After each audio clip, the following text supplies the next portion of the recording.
65 million people are controlled, and their economy is controlled by less than 5 million people. We should think again. And I think young people must think again. Young businesses must flourish, because at least young businesses like yours and many young people are not attached to white power. You are trailblazers, you're starting things on your own, and you must watch who funds you.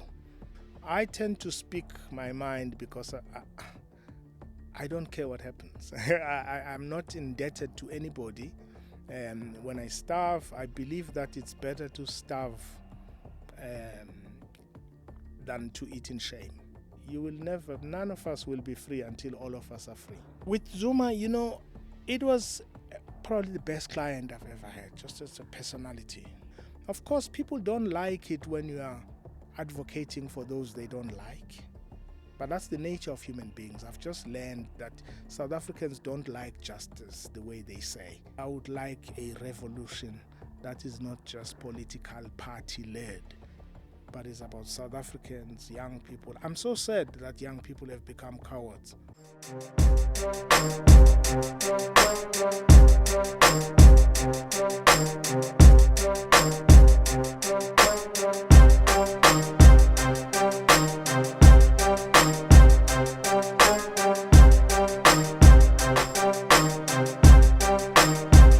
We appreciate it. I'm starting a brand new business, and I've roped in some amazing professionals. We've gathered together to start an opportunity. I'm not going to delve in too much on what the business is all about. I'll be running different webinars throughout the month of February. When I started the More Fire drink business, a lot of people are saying you never opened it up to potential investors for an opportunity to invest. Now the business has grown. We always get a lot of people who are always asking, are you going to list? Can we buy shares? I'm starting a new company right now. And there is a space for you if you are interested in being an investor in a new venture that I'm starting. I'll chair it, I'll run it, and I'll be very involved in marketing the business and being an ambassador for it. I'm going to make a lot of noise around the business. If you're interested in investing in it, let's get in touch. You can hit me with a DM on my Instagram, or you can also speak to me on any of my social media platforms. I will be running webinars every week throughout the month of February. And then the business is going to go live from the 3rd of March. With or without investors, we're going ahead. But we do have some space still open for some people who might be interested in investing in the business. Currently, we're about 6 business partners, and these are people who are professionals in their own fields. Talking about professionals, The Odyssey of Liberation, a memoir of a rebel advocate. He is a professional. I've been looking for this sit-down for quite some time. I've checked out his interview with Clement Manyathelo on 702. That was brilliant, bro. I even heard when you were saying you'd bump into him at the gym and you're like, and that was a brilliant interview, Clement. I'm proud of you, bro. Caesar, you never disappoint. A couple of interviews that you've had, your interviews, you're in a league of your own, bro. And then I've just recently seen a new one that is just released a couple of days ago. I did not finish the interview, but what was interesting about that interview is that he was being interviewed by another advocate, and he was at his offices. So today we've got his book. I looked for his book everywhere. I couldn't find it. They kept on telling me I can only find it at Woodlands in Cape Town, but I'm based in Joburg. The book is here. He's brought me a copy. I'm very excited because he signed it. Let me see what he says. It says, Smoo, to DJ Smoo, oh, the trailblazer. This is a dedication to my young heroes. You are one of them. May this book reignite the fire in you. More fire to fight for a better world. Ngiyabonga. Ngiyabonga bhuti omdala. uNkulunkulu akubusise. Let me read this one at the back for those who still don't have the book yet. We're encouraging you to go get your, a copy for yourself. I wanted to read it before we do this interview, but as I'm saying, I was unsuccessful in finding it. And every exclusive books that I went to, they kept on telling me, you're probably the 20-something, but umuntu was 20 namhlanje. And then I go to another exclusive, they're like, mhlambu umuntu was 50 namhlanje ufuna nale ncwadi. So it is in high demand. He is they say a rebel advocate. SIKHAKHANE conjures a prism that enables us to clearly see the social injustices that define South Africa today. Drawing from his illustrious career as an advocate, as well as his own trials and tribulations as a black man living in South Africa, he laments the sense of gloom, hopelessness, and paralysis that pervades South Africa. He sees the conflicting interests of South Africa's motive forces and the unresolved historical injustices as the major cause of the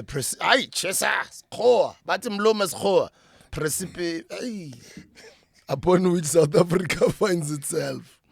Advocate SIKHAKHANE explains how the promise of liberation is always checkmated by the simultaneous and conflicting desire to maintain the status quo.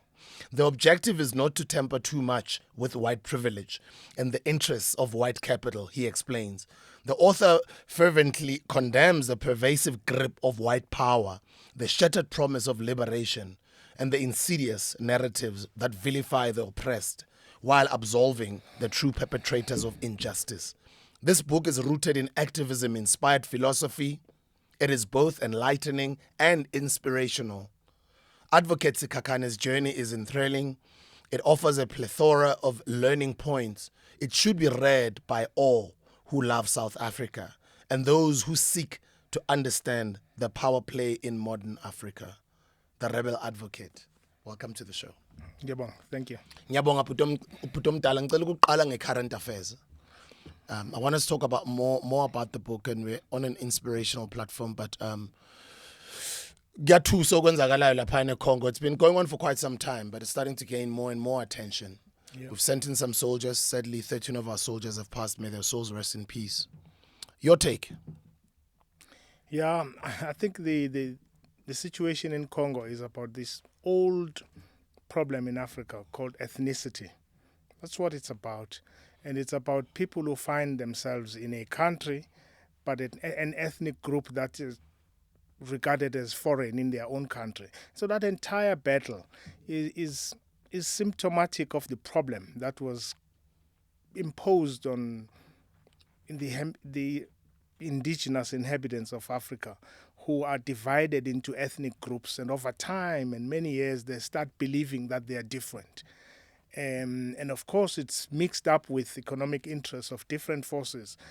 And in the entire saga, ordinary people, who live like you and me, die. That's what it's about. And I think countries that are getting involved, we need to study. They're getting involved in order to get what? Are they making peace? Are they siding with one part, oppressing another?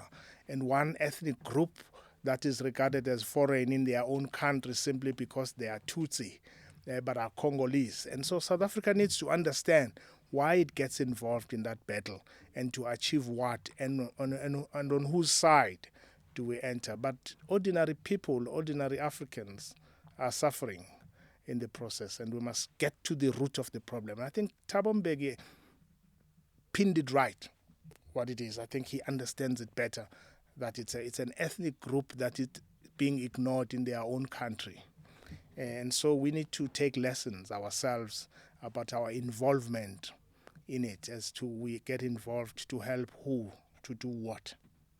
When I was young, I remember watching TV. My memory, a bit vague at the time, I was probably maybe 7, 8, 9, I don't remember, but I was really, really a kid, my preteen years. But I remember the war, or let me say the genocide that took place in Rwanda. Yeah.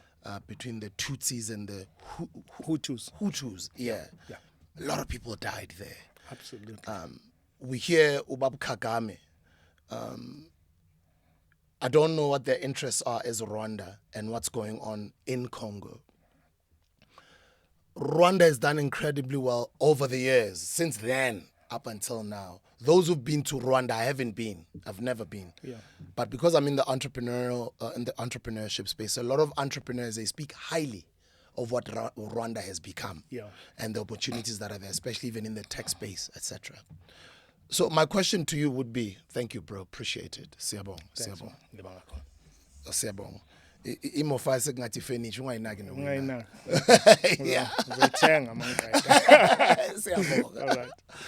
What would be President Kagame's interests in this war, and what would be their relationship with the superpowers of the world?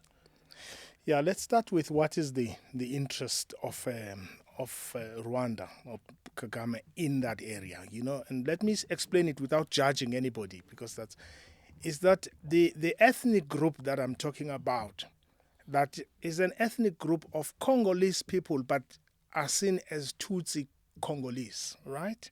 On the border of Rwanda and the DRC.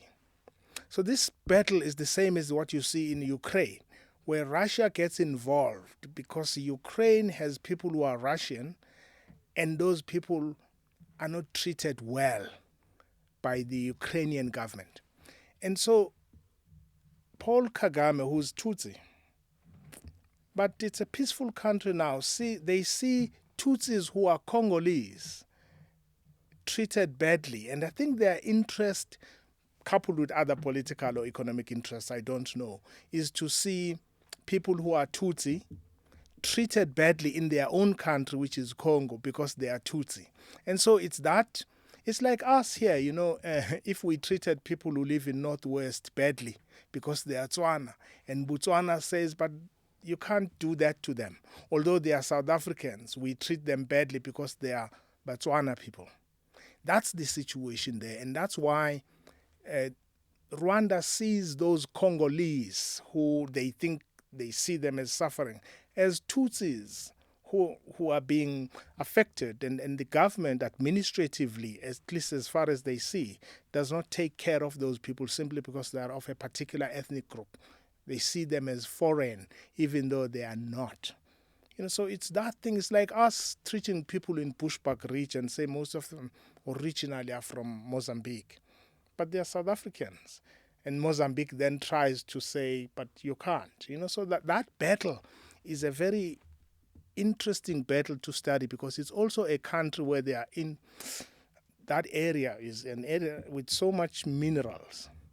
And so everyone who's involved, it's political, but it's also economic. I don't know what South Africa is there for, but I think South Africa sees itself as largely supporting the Kinshasa government of Tshisekedi. And of course that annoys Rwanda, which sees itself as protecting the Tutsis who are Congolese. That's what it's about.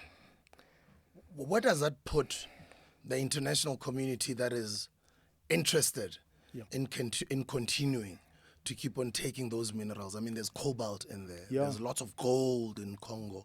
Arguably, Congo, I think, is the most wealthiest country with minerals in the continent, right? If not the whole world. This continent shouldn't be poor if the world did not want to extract those minerals for their own good. So even the involvement of superpowers, maybe Israel or the US, to assist in the area is not without economic interests. And so they don't assist M23 and give them sophisticated weapons simply because they love Africa. No, it's the opposite. It's to try and control what goes on there, support those who can take over so that they'll remember them when they're in charge and they can extract more minerals in the area. There's no reason why we should think superpowers get involved there because there's a group they love. The reason we are so divided in this continent is largely because of the old Berlin Conference that separated Africa into different borders for the benefit of European countries. The Berlin Conference, you can see it as we're talking about the Congo issue, the Tutsis, the Hutus. You can see it over there as much as you see it here at home. Absolutely. Where they divide us with our ethnic groups, where we not only just fight amongst one another as black people, but it continues to even all the way till today, this day. Because it serves my interests of those groups. And in South Africa, it serves not just the interests of Europe, but even domestic white power. And that's why we are like this. And that's why I keep saying the youth are the hope for me, because you can fight these things. Because we spend so much time fighting amongst ourselves. We're like those two dogs fighting over a carcass or a bone from something, and the whole cow is eaten by the one who's in power. And still talking about current affairs, which relates very big to your book and what we're talking about. Yeah. Another issue of ARVs, PEPFAR, America withdrawing their support or their aid a couple of weeks ago, if not 2 or 3 months ago. Hello, guys. Thank you very much for sitting with us and watching our episodes. I just thought, let me quickly do this ad for those that have been mad at me and saying, when you started MoFi, some of us were looking at you. We wanted to invest in the business and become a part of the business. The business has become big now. We've corporatized the business. It just keeps on growing in leaps and bounds. We've had offers of people trying to buy our company away from us, and we still have it. And we've never closed the doors. We've always said, give us another 3-4 years. Let's keep on building this company. But it's doing really well and it's growing. But I've got an opportunity for a brand new company that we are launching in March. I'm not going to divulge much because I'm going to be doing webinars. I'm going to be explaining privately to people who are interested to become a part of it. I only have got 12% shares that are available because I'm opening it up to public investors out there at 200,000 rands per share. That is if you're interested in becoming a part of the business. I've put together a couple of professionals and I've come up with this vision, this idea. We've partnered up with a technology company. We've also partnered up with different partners throughout the different regions in the country, distribution centers of some sort. I'll explain further to those who are interested in investing. So you've got interest in investing in a business that's going to be, I'm going to make a lot of noise with this business. It's going to become one of the biggest businesses in this country over the next 5 to 10 years. But your return on investments are going to be crazy because we've all put in our risks as shareholders. All of us have put in money. All of us are going to be exercising our expertise. I'm going to be chairman of the business. We've got a CEO that's going to be CEOing the business. We've got somebody who's going to be the COO of the business. We've got somebody who's going to be handling marketing. I'm going to be handling not only a chairman, but I'll also be an ambassador. A lot of the work that you guys know that I've done over the years and the expertise that I have even in broadcasting and media, I'll be pumping everything into this brand new venture. So if you are interested to become an investor in this business, shoot me a DM on my Instagram. Or number 2, you can shoot me a DM on my Twitter. Or number 3, shoot me a DM on my TikTok. Let's get back to the episode. Late last year, towards the end of the year, who's now President, Mr. Donald Trump, tweeted and he spoke about raising tariffs to all the countries that are aligning themselves with BRICS. Yeah. America's interests, when you ruffle their feathers and how they respond. Thank you. As we are talking about this superpower, once they're disturbed, they act harshly. They're very, very hard.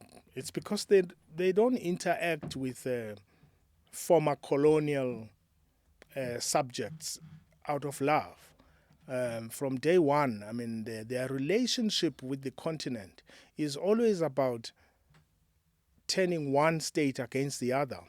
And of course, because Africa has mismanaged its own resources, it begs European countries or Western superpowers for money when that money comes from their own minerals. It means we ship out gold and diamonds and platinum to the countries and then beg them for help.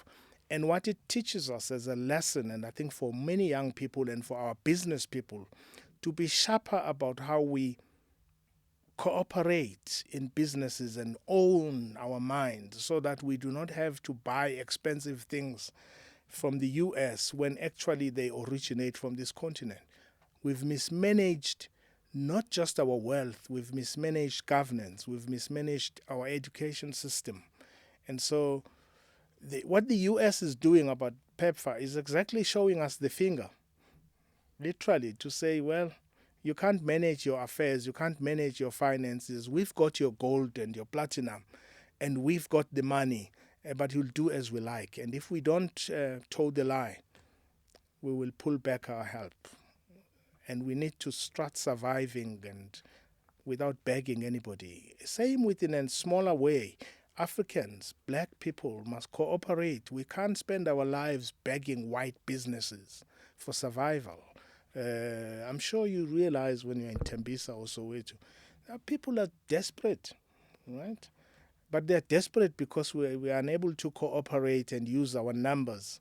It should be a shame, Sbu, that people who are in 65 million people are controlled and their economy is controlled by less than 5 million people. We should think again. And I think young people must think again. Young businesses must flourish because at least young businesses like yours and many young people are not attached to white power.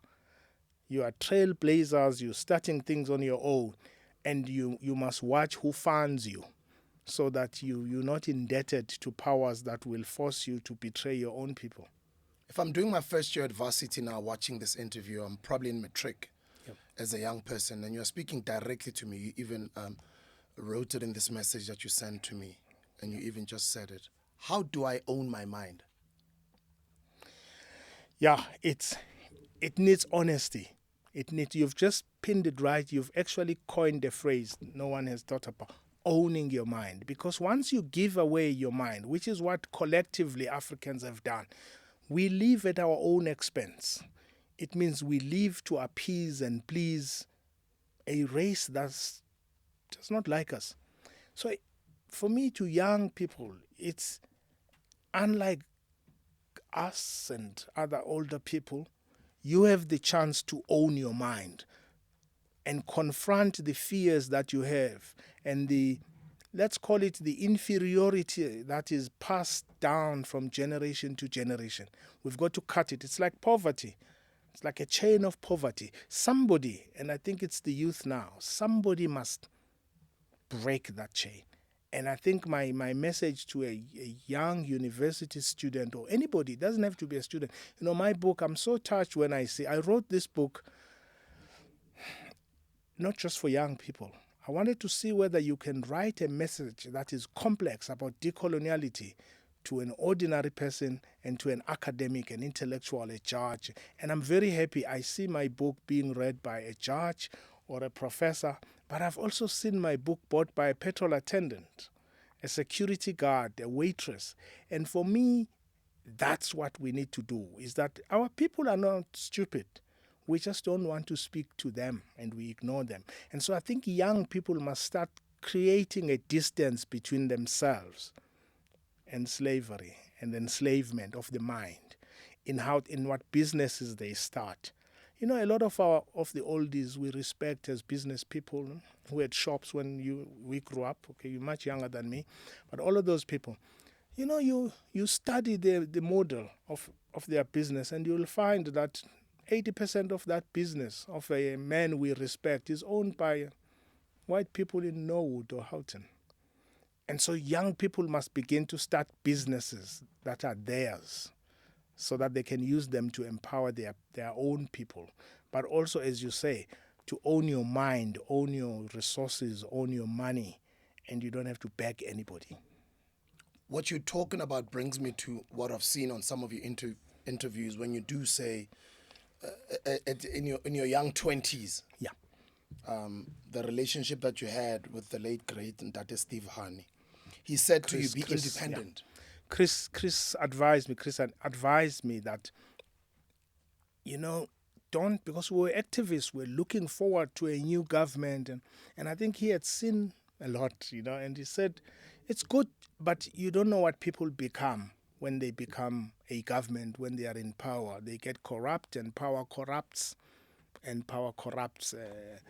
greatly, actually. So he said it's better to be independent.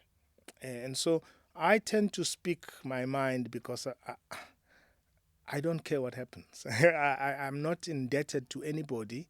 When I starve, I believe that it's better to starve than to eat in shame. It's better to starve in dignity than eat in shame. And in that way, your time will come. You don't have to beg anybody. I'm sure you've gone through stuff yourself, and you survive it. It's like 4 seasons of the year, That it's winter does not mean you must betray yourself. Summer is coming, and wait for it. And I think for me, that is what we must learn, to be independent so that we can speak our minds, do as we wish. I speak my mind. I can walk out of here and get killed. But I speak my mind because nobody tells me what to think. And I don't think what I think in order to please anybody. I just think what I think, and maybe I'm not right all the time, but it's what I think. Let's double click there on that relationship with Ntate Hani. Yeah. It's like he was prophetic. Prophetic. A lot of the things that he said, it's like he was prophetic. What do you think he saw at that time? Or what made him see? these things, that these prophecies that have become true? Yeah, unlike us, some of these comrades had been out there in the continent and they had seen certain disappointments, right? He himself had not been treated well at some point, even within the liberation movement. He was seen as a rebel, was seen as someone who questions authority. And so, in a way, it was his experience. But great leaders and great revolutionaries are prophetic in nature. It's people who can see things before we see them. It's like our parents. I don't know how many times now you realize that your mom or your dad was right. Yeah, almost every yeah, day. And you thought they were wrong. So in a way, there is some prophetic spirit in people who lead, and there are very few individuals, but they're there. And I think he was one of them. Bigo was one of them. Sobukwe one of them. So great people have that vision. They are few, but they come once in a while in society with great thinking, new thinking, and new ideas. Usually they get killed, but their ideas don't get killed. I'm sure you guys had an interesting relationship, which brings me to the next question as to, it's been out in the headlines, the interview of Mr. Januz Walus. As somebody who's known the late, great Ntate Chris Hani in person, somebody who was close to him, how did that make you feel? Gee, it was a terrible interview to watch, partly because I'd never seen Mr. Walus. I've argued the case in court for the Hani family and the SSCP, but you see, I wished everybody could watch that interview for one thing, because that interview represents how white power sees blackness. He even can separate emotion from killing a black leader. He can separate it. He says coldly, I know how to separate my emotion when it comes to that, because he says in the end, Chris belonged to a race that can't take care of a country. Right? So in a way, I wished everybody, including our leaders who are so tied to white capital, who are so slavishly tied to whiteness, that they could see that you can beg, please and appease white power all you like, but it doesn't respect you. It will kill you when it must, and it will destroy you when it must. That's why I always say there are very few black billionaires, if any.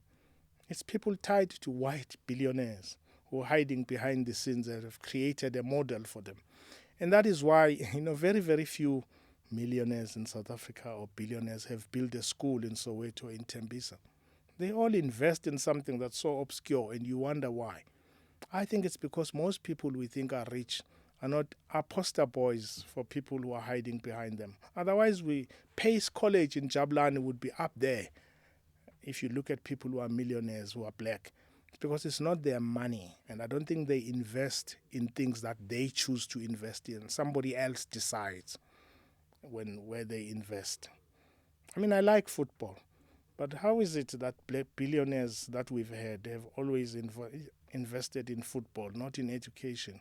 I think I've only seen Sizwe Nxasana, who actually invests in schools. Oh, future schools. In education. What an incredible. Absolutely. But generally, I don't look down upon football, but I do think a couple of prestigious black schools in the township could do more than soccer league.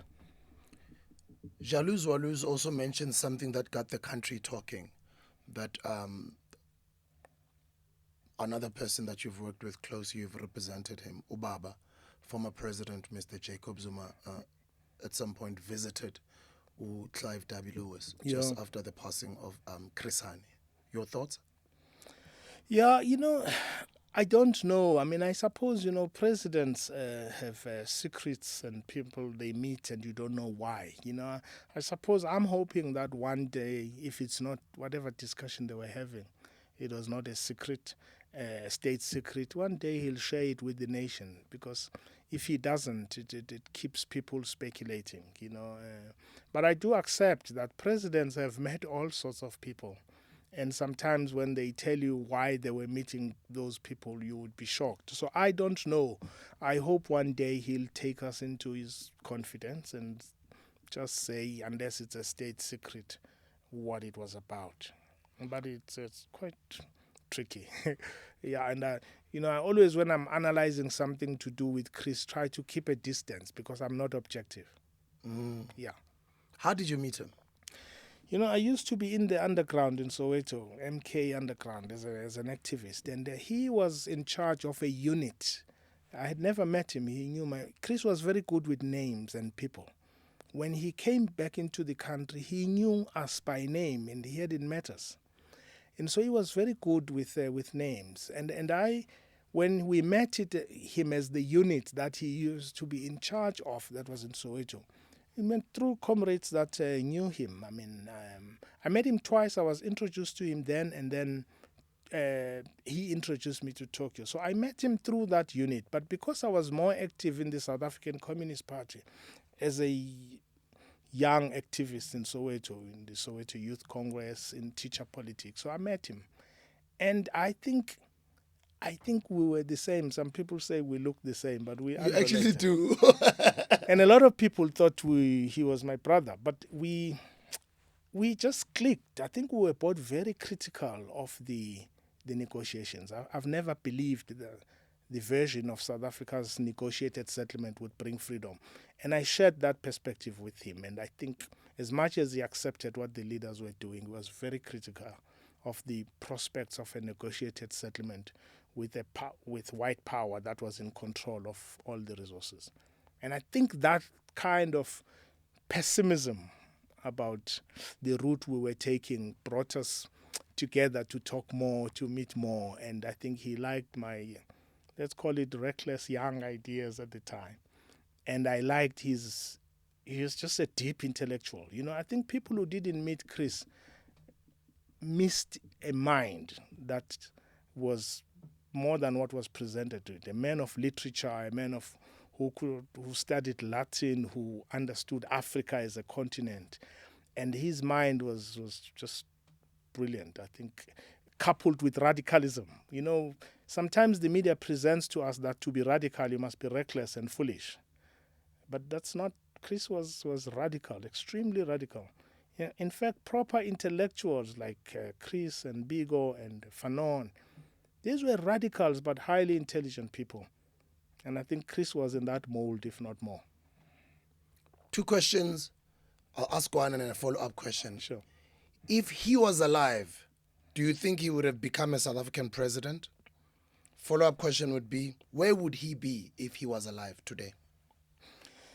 It's a very, very difficult question to speculate about people who are dead because you never know what would affect them. But knowing him, I think he would have become president.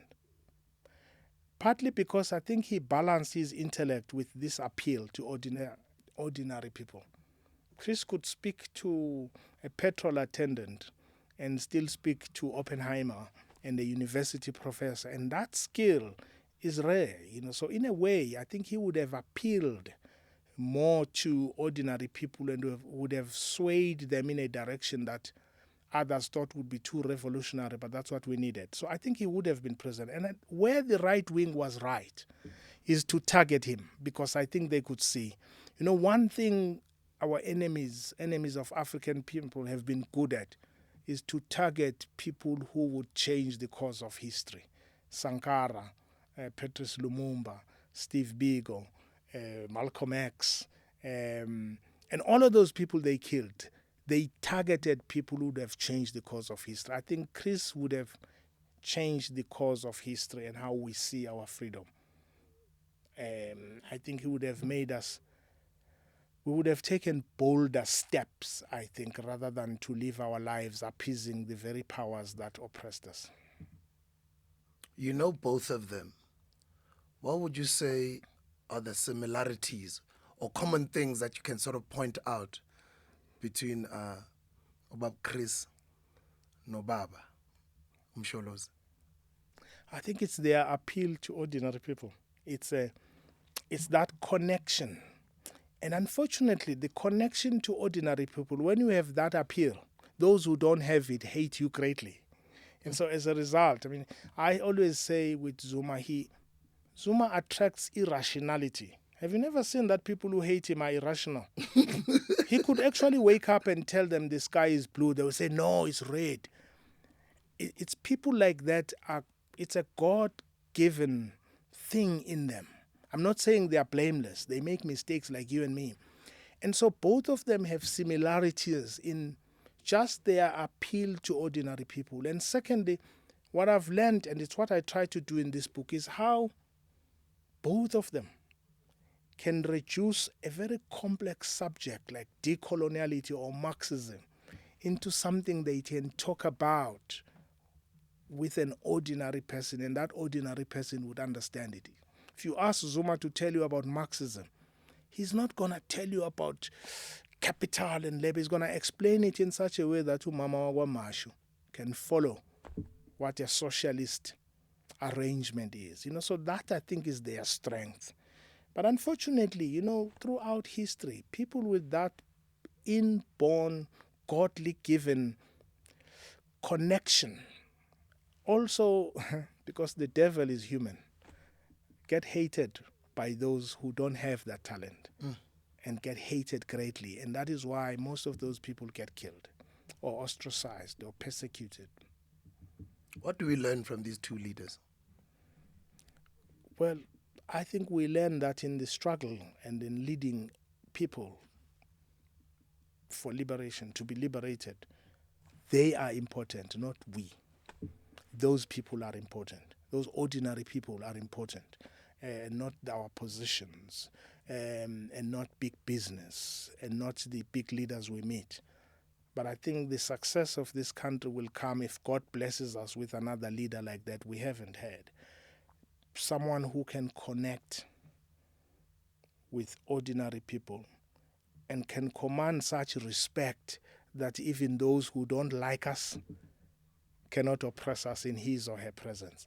And I think, unfortunately, those leaders come maybe once in 50 years in each region, those types of people. And sometimes when they emerge, they get killed. Capital already knows who's going to be president after Cyril. They plan ahead. Who's going to keep their interests further for the next 50 years. And unfortunately, you and me and a lot of people, we are trapped in electoral politics. We are told to wait for another 5 years. And that is why my belief is that, it's not wrong to collapse a system that oppresses people for the next 100 years. It's not a crime. And I think we must learn a bit from each leader that we've had. I've always said all of them, some of them foolish, some of them reckless, some of them snobbish, but there's something to take from each one of them. And I think the lesson for me is that none of us will be free until all of us are free. Last question on the late great legacy of Babu Chris Hani. Where were you when you heard of the sad news, and what did it do to you? Yeah, it was Easter. I had spoken to him, I think, on the 8th of April, just because I was traveling to Pietermaritzburg. So I was in Pietermaritzburg when it happened. And those days, because I was also still sort of commuting, I'm either in Durban or Pietermaritzburg or here, but I lived here. And it was one of those shocks when you're told by someone who had it on radio. So, at home they used to call Chris Kezwana because I think they always had Chris Hani. They thought, so my mother called him Kezwana. Oh, they kept on hearing Chris Hani. Yeah, and then I walked back and they told me that Chris Hani had been killed. I thought, no man. And there were no cell phones. So, it was quite, I can't say it was unexpected, right? But it was a shock because I had always wondered when the system would do it to him. And something told me he was a target, I was shattered. I think I came back to Joburg immediately. But I still keep links with Sis Dimpoani. We speak often with her, sort of share those moments. But yeah, it was I was shattered. For the country, for me personally, but also because I realized what had happened, that our only hope for a revolutionary future, for liberation, had died. Yeah. Did it scare you, or did it make you? How did it change your life? Let me put it that way. Do you scare in such a way that you kind of felt, hey, maybe I must also turn down my activism? No, not at all, not at all. I've always been, I reconciled with death when I was a teenager. So, in fact, if there are two deaths that radicalized me, it's Mam Victoria Mklenge's death and Chris's death. And radicalized, I mean something that makes me more determined to confront what they were trying to confront. So in a way, but I was fresh from a case. He had paid for my bail. Me and Obrimachik were in his unit, and so we had been arrested. And so he had given me some 1,005 and said, I don't know what you would do with that, and said, you must go back to school. And so that's when I went back to school and just left it all.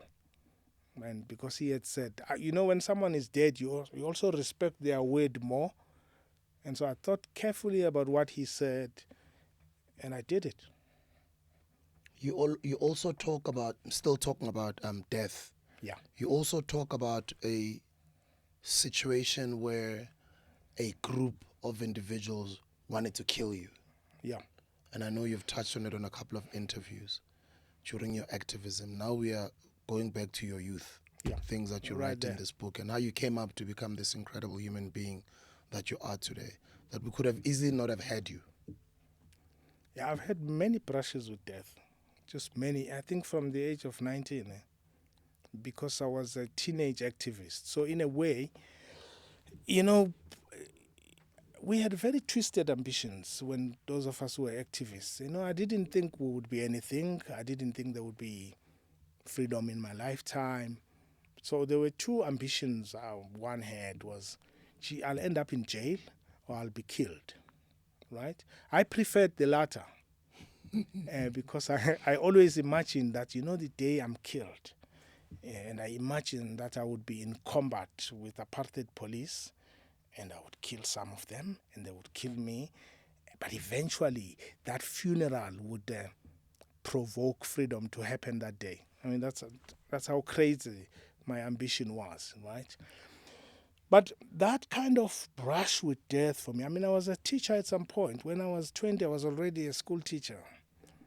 And I was attacked by people, let's call it purporting to be Inkatha at the time, and the security police. So at the age of 20, 21, I was probably the most wanted by Kokstad police in the area of Pietermaritzburg and to the south of Pietermaritzburg towards Kokstad. But that on its own, that experience, that torture of police surrounding my home, my rural home, my mother, instead of scaring me, it made me more determined to see things differently, to want freedom more, and to take more risks.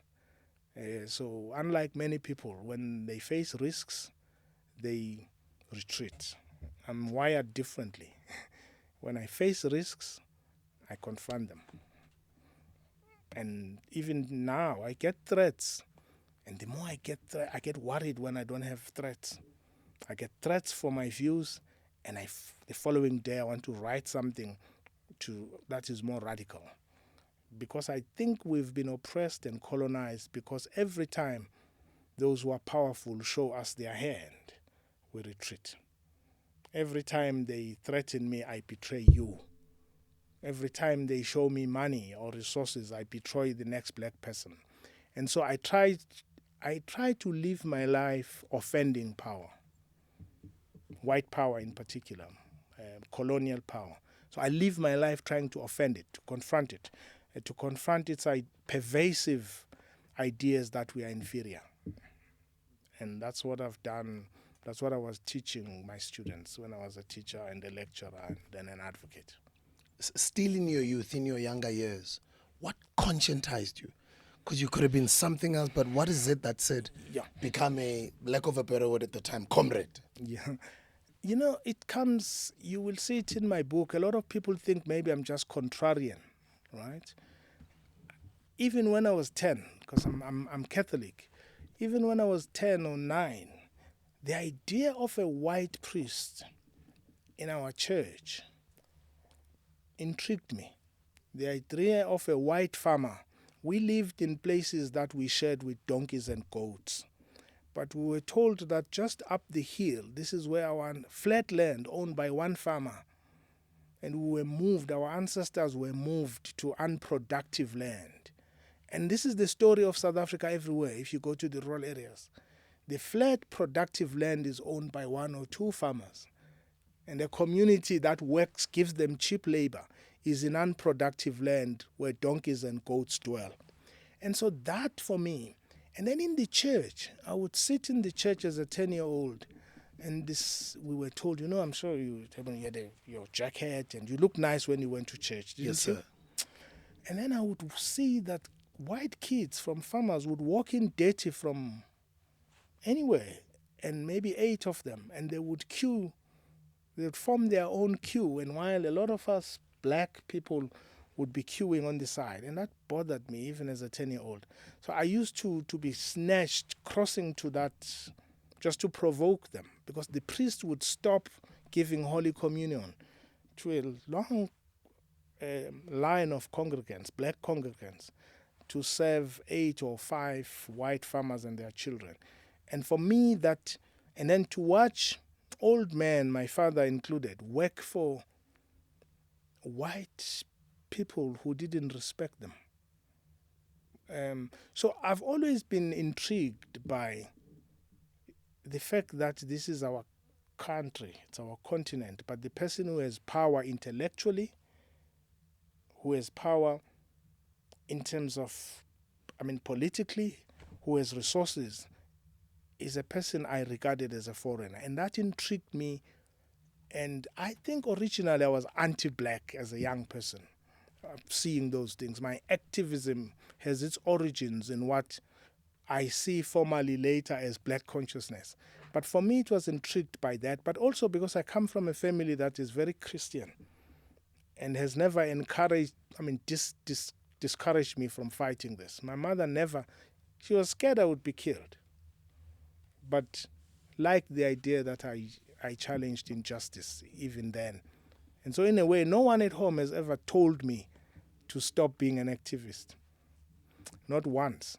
They are not activists, but they've always encouraged me to speak my truth. And it's the conditions where I grew up.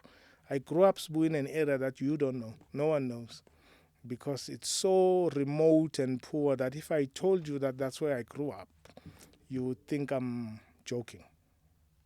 So the conditions of those places intrigued me and made me question, as I say in the book, when you are surrounded by mountains, psychologically you think that's your world and it oppresses you. But sometimes it creates a questioning mind. And I was lucky that for me it created a questioning mind about social relations, about economic relations. And I always wanted to know why black people are projected negatively in the Bible, in literature, and in folklore, in just stories. Reverend Dr. Alan Aubrey Busak says, be prepared for something different with this gift of a book.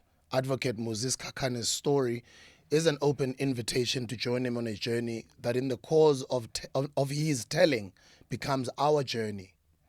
And it is a fascinating one. Its familiarity in so many ways and places does not blunt the impact of the surprising moments in which we recognize ourselves.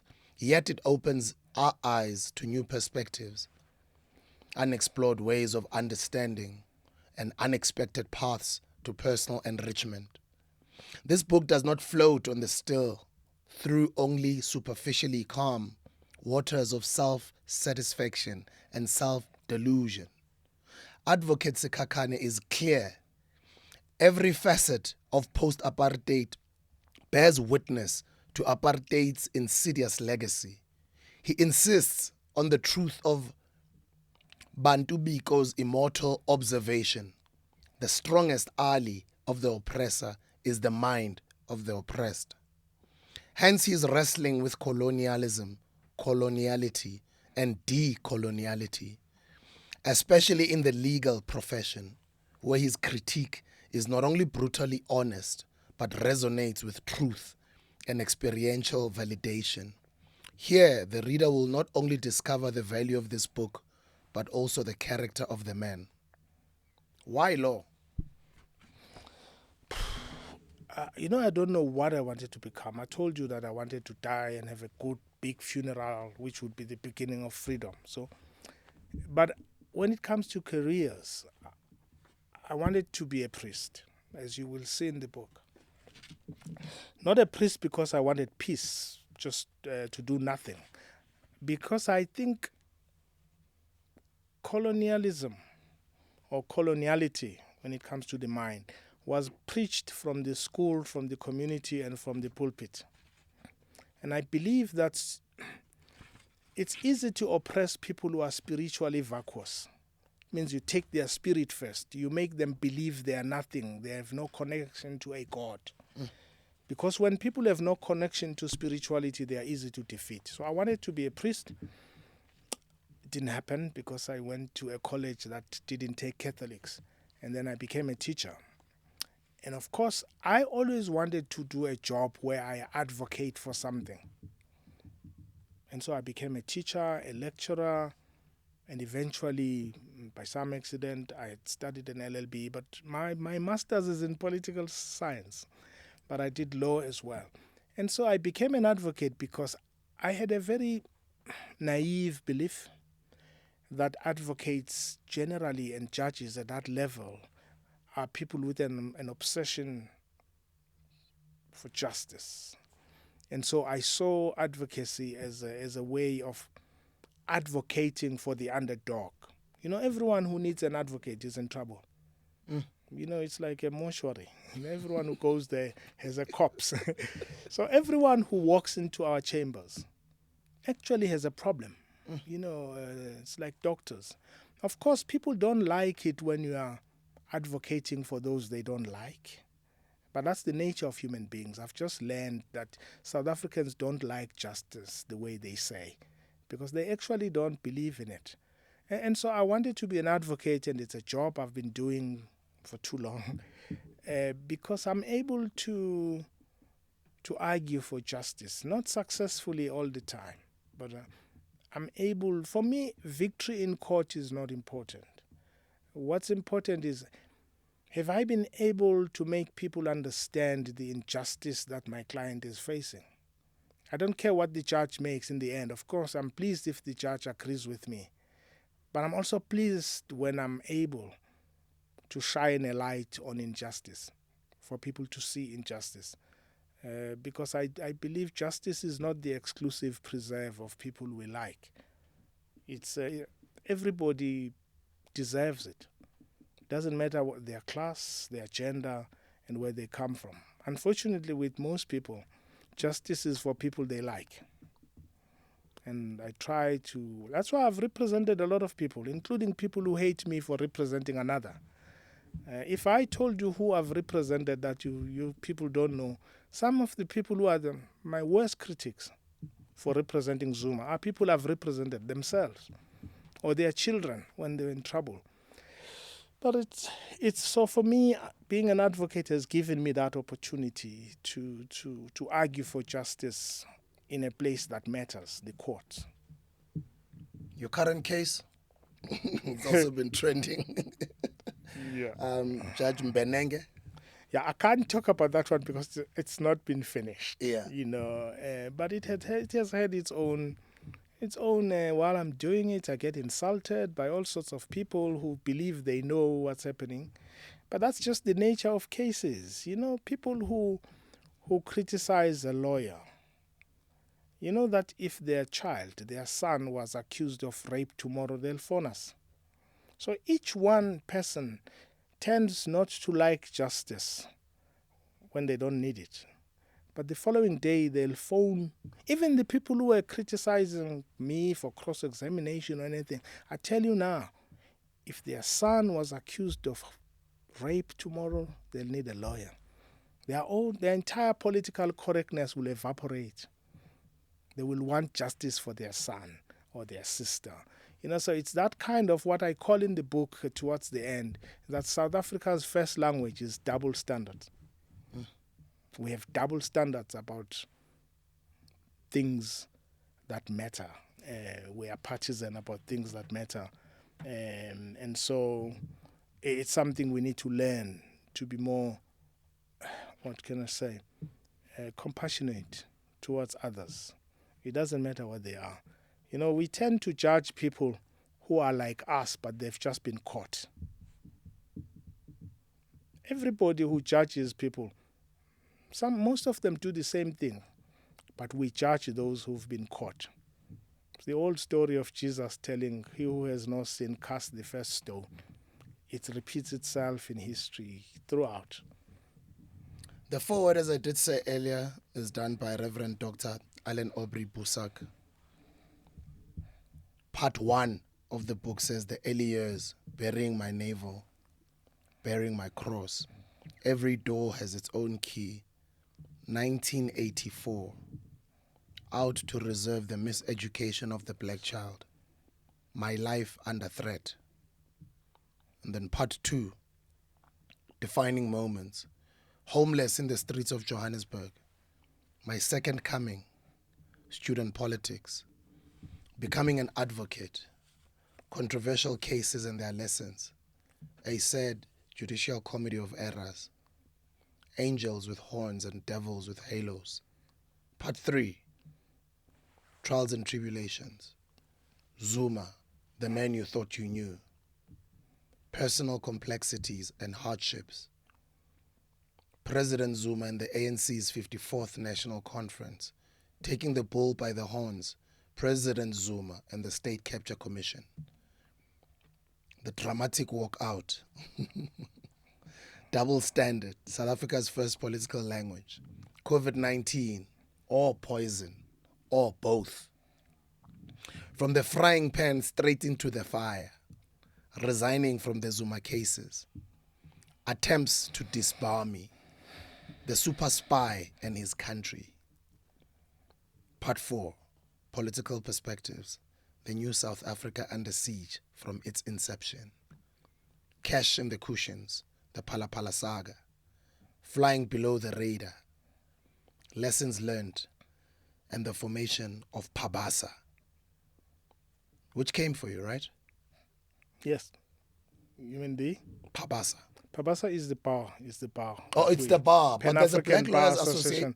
Yeah, it's different ones. Yeah, this is a sorry. bar of advocates that we established. But there's one that you talk about, a Black Lawyers Association of some sort, or some group. I could be wrong. That's it. I stand to be corrected. That came for you. Oh no, those are individuals that tried, Those are individuals. who tried to disbar me, wwho tried to get, but they were anonymous. They called themselves anonymous advocates. But it's what I was telling. Anonymous advocates. Yeah, okay. but I don't. It's one of those things when you speak your truth, you create friends and mostly you create enemies. Truth telling is a very lonely road. Generally, in life, so you've got to expect it. But as I say in the book, I've had to face death or persecution for the views I hold. Throughout the book, and I trace it from my youth, early years, because it's been my experience until now, today.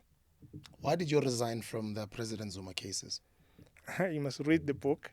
It's complex. I'm very close to the old man. I didn't know him, contrary to what people say. Most people have been hated for representing. I didn't know before I represented them. And most people have been hated for that I represented. I represented them free of charge. But I think I have an obsession with the underdog. And I call it an obsession because it's not always positive. I'm likely to sympathize with someone who is being persecuted. So if I walked out of this building and people were stoning somebody, I'm likely to help the person who's being stoned.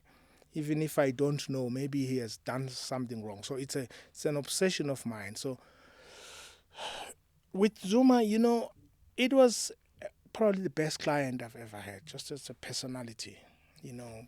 When you're sitting with him, he doesn't try to be the cleverest in the room.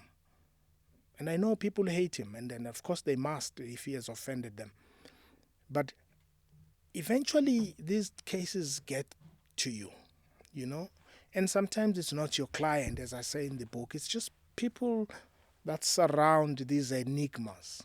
Your client can be nice to you, but people like that who are great also attract individuals that can drain you. And you do get tired of it sometimes, you know. And I think he needed some fresh perspective. Because at some point, everyone, all of us who were representing, were targeted. And it was becoming unbearable. And remember, no lawyer is targeted for whoever they represent if they are white. There are white lawyers now who represent people who fed 2 women, 3 women to the pigs. We don't know them. We don't hate them. People who represented Zuma before me who were white are not hated. Barry Rue, my colleague, a very friendly guy, a friend of mine, represented a man who killed a 21-year-old, regarded as a hero, not hated. So it's the experience of black lawyers. You must be black to attract this kind of condemnation. But it comes from the fact that coloniality teaches us not to like blackness. We use a different standard when we judge Sbu than when we judge a white boy in Norwood, right? And it's in us, you know, in our minds. And I think we were getting tired. Our families were targeted. I was targeted. And eventually you've got to think whether you're still providing the best that you can. And we were not. And all of us, 5 or 6 of us, thought, we love the old man. I've represented him again recently. We love the old man, but love alone doesn't help. Sometimes you must take a distance if before you quarrel with more people. You know, as I say, these enigmas attract others who are looking for something in being close to them. They attract good people, but they also attract evil people. A lot of people during the COVID-19 lockdowns were called names for refusing to take the vaccine. Pfizer released a list that they were trying to keep, I don't know, hidden, or they were trying to keep away from the public for like 70 or 75 some odd years there. I could be wrong. But eventually I think the courts in the US forced them to publish the side effects of the vaccines. And there were over 1,000. There were a lot. But a lot of people during that time when they were refusing to take the vaccine, they were called anti-vaxxers. They were called a lot of names. And years later, now it's 5 years later, when we look back, we also hear a lot of people comment about that era, say, was it a pandemic or a plandemic? When I read here on part 3, number 19, you say COVID-19 or poison or both. Yeah. I'll leave you to read about my suspicions about poison in there, because, or my doctor, Franz Kosana, will tell you more about that. Because, I mean, I probably wouldn't have vaccinated had I not become ill myself. So it was a difficult time. But, you know, when there are periods of havoc in society, there are many ideas. And these ideas tend to be polemic. And so there are conspiracies, but some of these conspiracies have truths in them, right? And so I think that period, like any period of upheaval, was full of truths and half-truths and lies, right, about all of those things. And those who want to make money, even during the most terrible conditions of society, were making money. And of course, they were exaggerating the need for this or that vaccine. I don't know. I'm not a doctor. But I'm always suspicious of capital, people who want to make money even in death. And so I think I put it that way because I'm never certain what happened to me. But if you read the book, you'll come close to my suspicions and you'll read for yourself whether I was poisoned or I was ill, just naturally. Part 4, Political Perspectives, number 25. Cash in the Cushions, the Phala Phala saga. Yeah, I write about that because firsthand, you know, Arthur Fraser is, okay, now a friend, but was my client. And I was involved in his decision to show what he had. And I know what he had. And I know what he chose to make public, because he's a very disciplined intelligence operative. If I've never seen someone who knows so much about most people yet doesn't release it. Lots of people. Arthur Fraser has stuff about people that you and I would release anytime for gossip. He won't, even on this one. So I write about him because I think he's been misrepresented to us, even about this saga, where he only chose, with my contribution, chose what we think is an illegality. Forget the other things you see. You must respect someone. You must fear someone who has a camera where you sleep. He has more than you think. He doesn't just know your where you hide the money. If he can see where you hide your money, knows what happens in your bathroom, you must know when he chooses one, that he chose one amongst many things he has.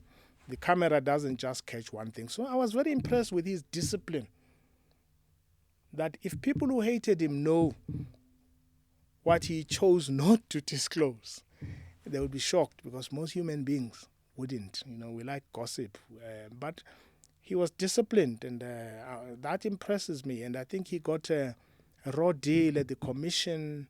They didn't want to hear him, and he would have given us quite an interesting perspective, contrary to the grand narrative. I'm not saying his perspective is correct, but it's one amongst many that would be interested to hear, so that we can make up our minds. Unfortunately, the media and the Zondo Commission chose that we shouldn't hear him. We should hear about him. So Part 3, Trials and Tribulations. You just spoke about the Zondo Commission. On number 16, it says, President Zuma and the State Capture Commission. Let's talk about the Zondo Commission. Yeah. Towards the end of our conversation. I don't want to go too much. Yeah. I want to give myself an opportunity to go read the entire book. Okay. And then maybe we can have a follow-up in a couple of weeks. Anytime. The Zondo Commission. So, I have so much respect for judges. And I'm very respectful of processes, actually, the judiciary in any country. And it's for that reason that when it disappoints me, I get enraged. Because I think if there's one thing that must be perfect, almost perfect in any country, is its legal structures. So when I think legal structures are abused for political purposes, narrow political purposes, I get enraged. And I think for me, and I've said this many times, we missed an opportunity for a commission that would have uplifted to the open what lies beneath the surface in South Africa, who's capturing who controls who controls our resources, who plunders our resources, and who's corrupt. And I think the Zondo Commission, for me, with great respect to him or any other judge, but that process for me was probably the biggest political shame in post-apartheid South Africa. An opportunity lost for getting things right, for understanding what's happening in the belly of our society.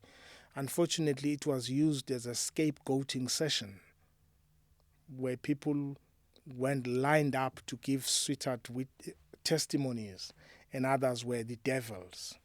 And I think that process for me was R1 billion for nothing, absolutely nothing, for scapegoating. In fact, I think the sweetheart witnesses at the commission, if we had investigated them, those are the capturers of our state. And I think for me, we missed the opportunity to find what's wrong across the board. It means from Zuma to Pravin to others, so that everybody must account. But I found that commission was choreographed to perpetuate that there's a grand narrative, that the problems of the country are caused by this group and the angels are this group. And I find that everyone in post-apartheid South Africa has had a role to play in the political abyss that we find ourselves in. There are no angels, let alone in politics. There are no angels. I think all of those people who went there have played a role in what I call elements of counter-revolution, even if it's not intended. And so I was outraged by that process. I'm outraged when a process that is supposed to be noble does something evil. And I'm outraged when I see a court becoming an institution that is a lurky of political elites. And that's how I describe the commission, a lost opportunity that spent $1 billion scapegoating others. From an activist, a young leader, a young person who grew up in the KZN, came to Joburg at a very early age, became an incredible leader and a teacher. And as I do say, I did listen to that interview also on 702. It was incredible to also hear some of your students that you have taught calling in and thanking you and remembering those days. Yeah. To a teacher all the way to studying your LLB and an advocate today who's very well known and highly respected.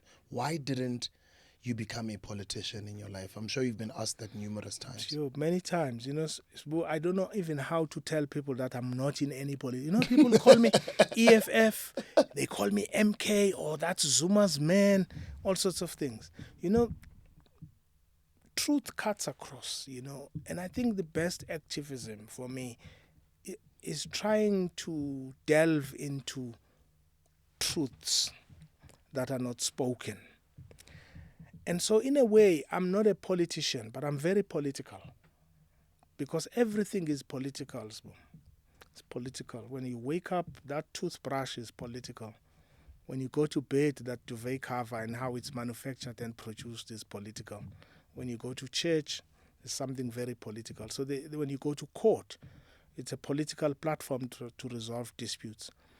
And so, for me, I believe that I can't be in a political party now because I think the problem does not lie in one political party. It lies in our post-apartheid philosophy.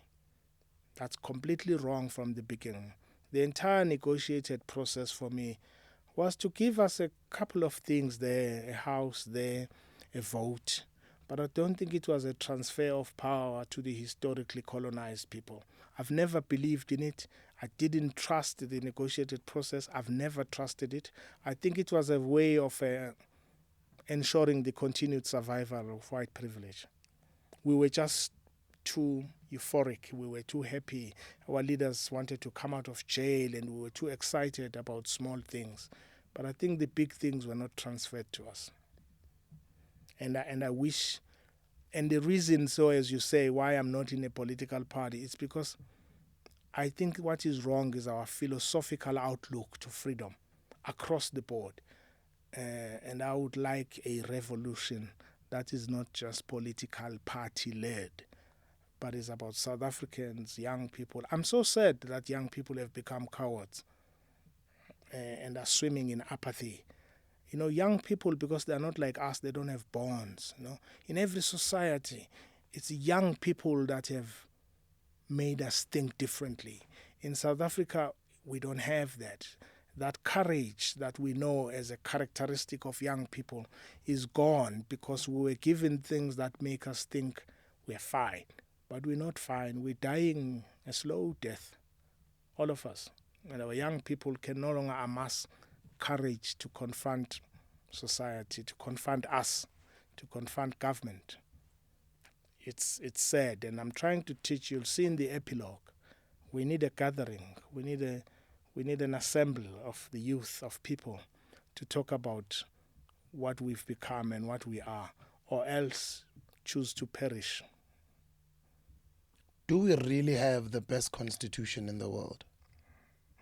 Well, look around where you are and see how many poor black people are aching a living under the bridges.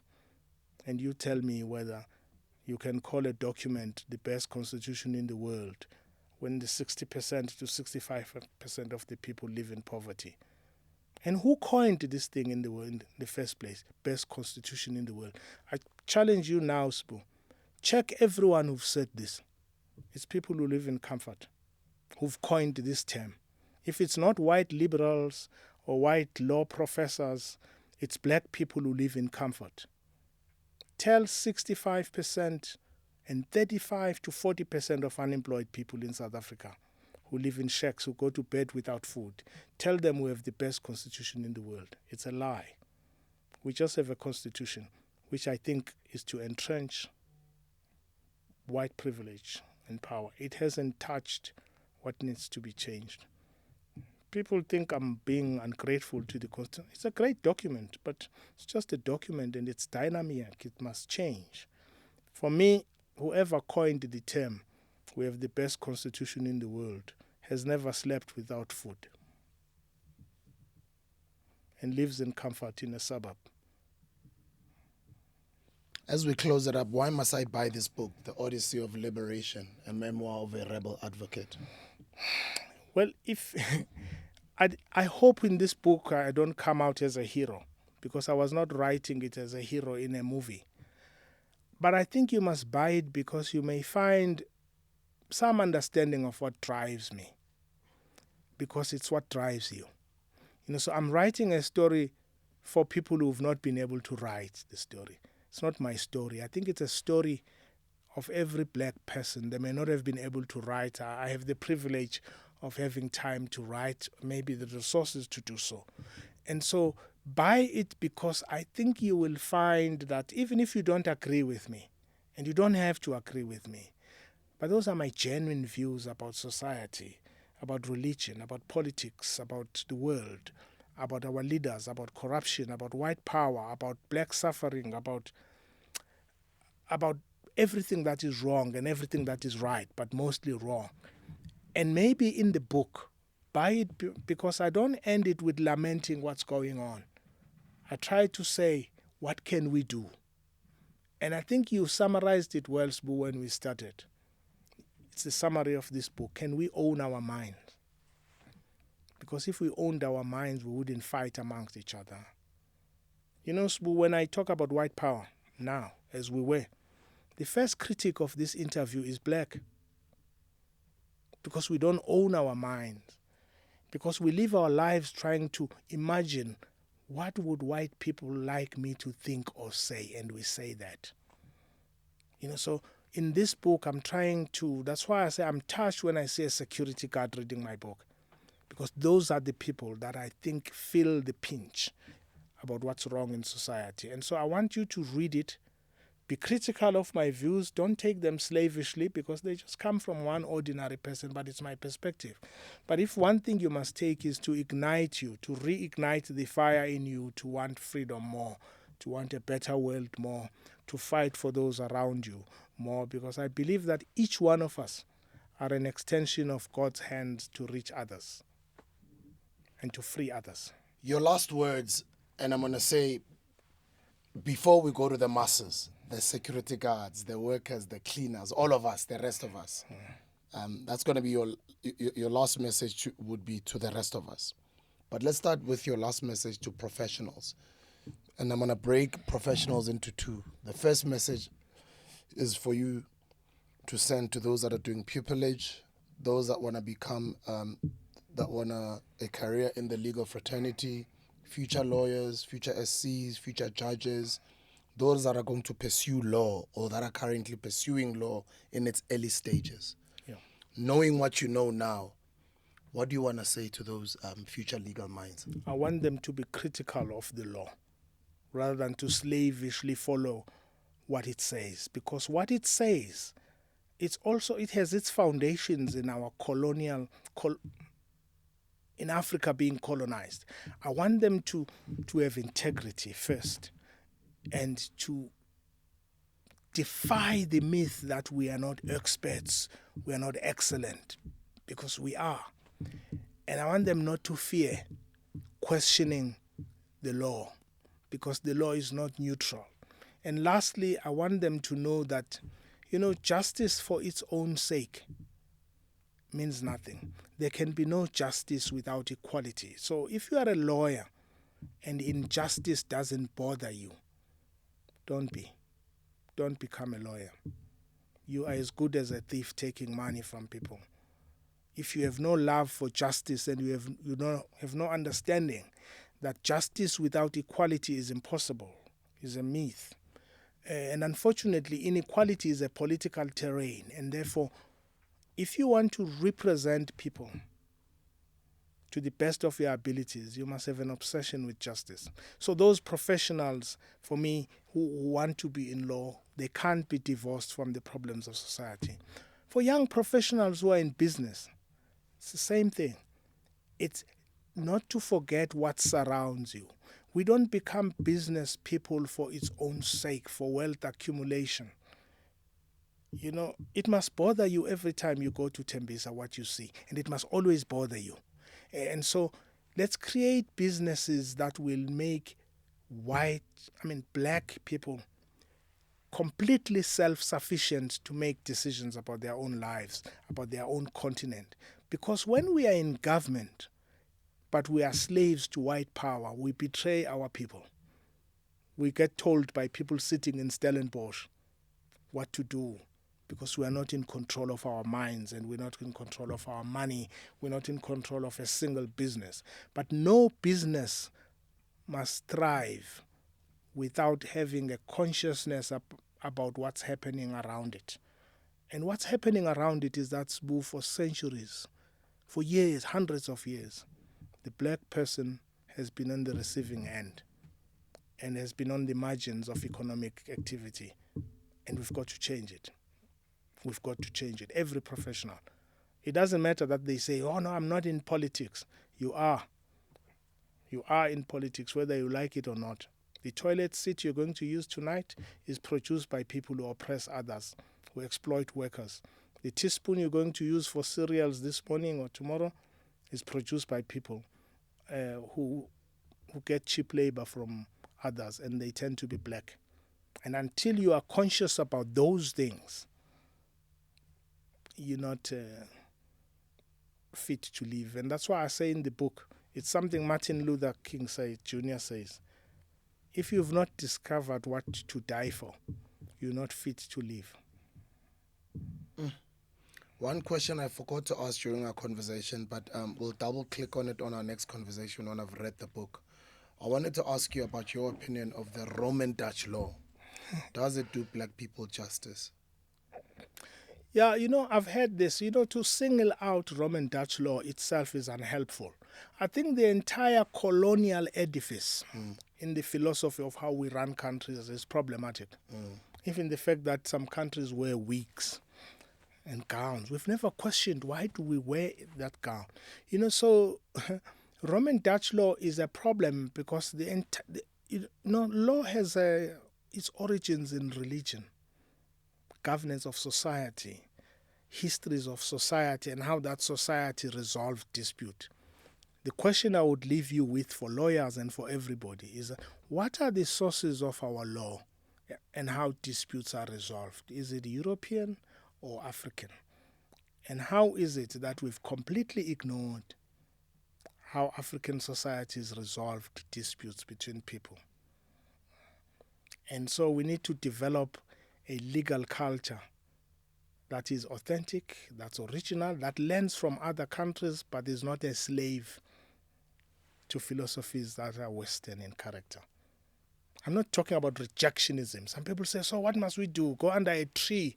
And no, we must learn from different cultures, legal cultures, but we must not be slaves to those cultures. And that's all I'm asking for. We must be original, authentic in our thinking, but also law must serve that country and its fundamental disputes and contradictions. And for me, for as long as we live like we live, law and the best constitution in the world are all a fuss, self-deception, and something we use to keep our people smiling while sleeping on empty stomachs. Your last words to izinja zami, ama-security guard, ama-petrol attendant, ama-hustler trading, ezithengisayo, Tina sonke the masses, your last words. Is that I love them. The country is theirs. Truly, truly speaking. It's those people for me that make me tick. You know, I'm hated by a lot of intellectuals who don't like my views, but they don't matter. I want to know whether my views offend that petrol attendant, you, the young people. The day I offend those people, then I know there's something wrong with my views. But so far, the reason I can survive with all the hatred I get from certain quarters and professionals is because ordinary people, young people, petrol attendants, waitresses, ordinary teachers and young professionals resonate with my views. That's all that's important to me. Hustlers asambeni so cleaner out ke kuzo zonke incwadi bathi in bookstores. It's not only exclusive books, right? Yeah, even Bargain Books has got it. They've got it, yeah. I say you clean and out, guys, everywhere. Lapho ibona khona ngicela ukuthi uyithengele someone asihambeni soyifunda so that the next installment when we do get to sit down with him, it's even going to be a sweeter and even more juicier interview because we will be informed. Odyssey of Liberation, a memoir of a rebel advocate. Advocate Moses SIKHAKHANE, the SC. Ngiyabonga kakhulu bhuti omdala. Ngiyabonga kakhulu Sbu. I wish you well, all of this. Siyabonga ubusiseke. Ngiyancanywa. I'll see you guys on the next video. Danko.